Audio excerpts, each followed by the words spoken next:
Today we're doing a very happy job. We are planting the ultimate 40 trees of our 120 fruit trees that we are planting on the farm this year. We are propagating many more. We want to basically create, I don't want to say forest because it won't be a forest, but something that is very similar to a forest, and we would just want to have as many trees on this farm as possible while making it also still possible to just farm our livestock and our vegetables. So let's check it out. Let's first discuss trees and compost. We decided on the species of trees when we made the original farm design, and we ordered our trees from a local grower. They arrived late October and came in both potted form as well as bare root trees. There are pros and cons to both of these, but that's for another episode.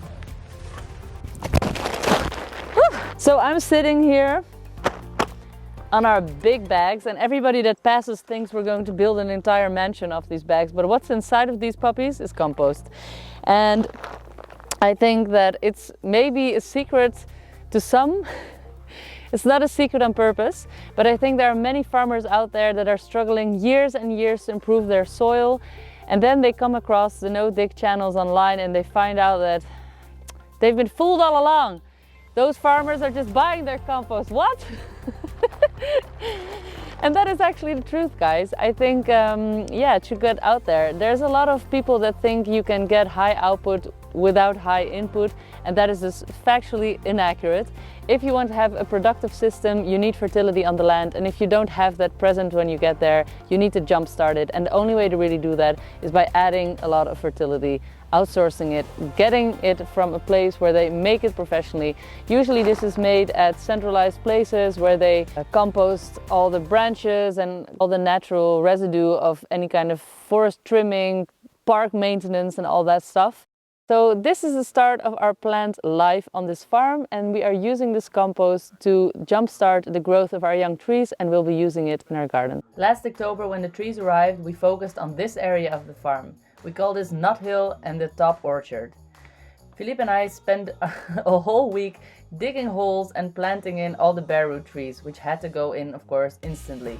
It was quite the job, so we were happy that some friends came to help, which made it a whole lot easier. We planted most of our fruit trees and all of our nut trees, but had still some of them left, which we couldn't get to because we moved on to some earthworks that were necessary before heavy rainfall. Now we are focusing on this area of the farm where most of the old vineyard is and the old orchard. We've decided to fill in the gaps where old fruit trees have died, and we added some new plants at the end of each row. Philippe and his brother worked in tandem, with one digging holes and the other one planting in the trees. All of the plants are in the ground now, but not all of them have received their final touch of love. This little field is done though. As you can tell, I'm standing next to this young, beautiful peach tree that has just been planted and is getting its final little coating of love. And I'm also standing next to this horrible pillar.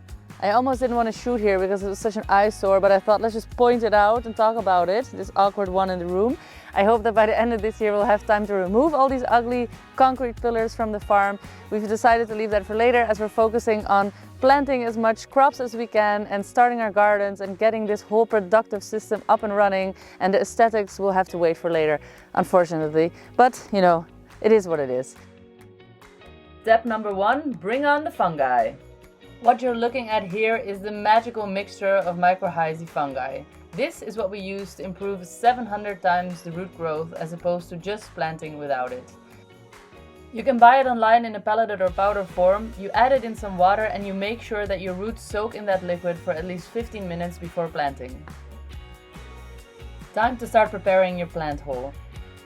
Remove grass from the surface and dig a hole about 3 feet wide and 1.5 feet deep. Loosen up the root system and place your plant gently into the hole, spreading out the roots as you go. Cover up the roots with the crumbled up soil, making sure you do not cover the growing point of the tree. The grow point of the tree is where the bark transforms into the roots. Make sure that this doesn't get covered with earth, as it will start to rotten and potentially kill your tree. Now it's the time to add some water to the hole.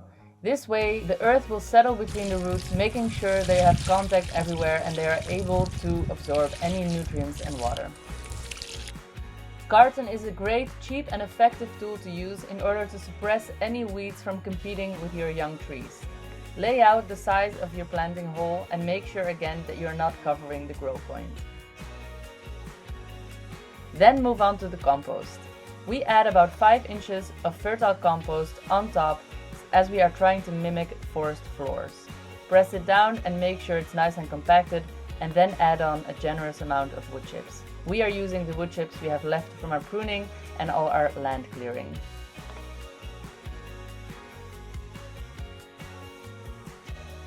When everything is laid out nicely, now generously water the hole again, and in the coming weeks make sure that your soil does not dry out.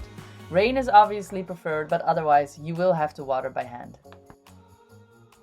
And the last step in our planting process is always to log all the locations of our trees in our GPS system to keep our farm design up to date.